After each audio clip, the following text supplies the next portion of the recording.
एवढं सरकार विरुद्ध संघर्ष केलेलं दुसरं पक्ष नाही आहे. असं असताना नामुष्कीचं पराभव वयाच्या 80व्या वर्षी हे शक्य नाही आहे. म्हणून आम्ही ही निवडणूक रद्द करा, फेरनिवडणूक घ्या. नुसता हायकोर्टात जाणार नाही आहे. हायकोर्टाने जर आम्हाला न्याय नाही दिलं, सुप्रीम कोर्टापर्यंत जाण्याचा निर्णय पक्षाने घेतलेला आहे. आणि आज मी तुम्हाला जाहीर करत आहे, या क्षणापासून निवडणुकीमध्ये उभं राहणार नाही. जे मी लोकांना वचन दिलं होतं ते पूर्णपणे अंमलात आणणार.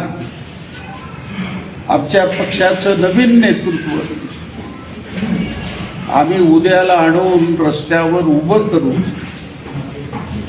गेलेलं वैभव परत मिळवल्याशिवाय आमचा प्रत्येक कार्यकर्ता स्वस्थ बसणार नाही. हा जिद्दीने मैदानात उतरेल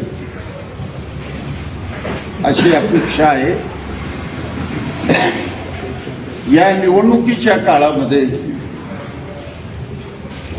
प्रिंट मीडिया असेल, इलेक्ट्रिक मीडिया असेल, यांनी जबरदस्त सहकार्य केलं.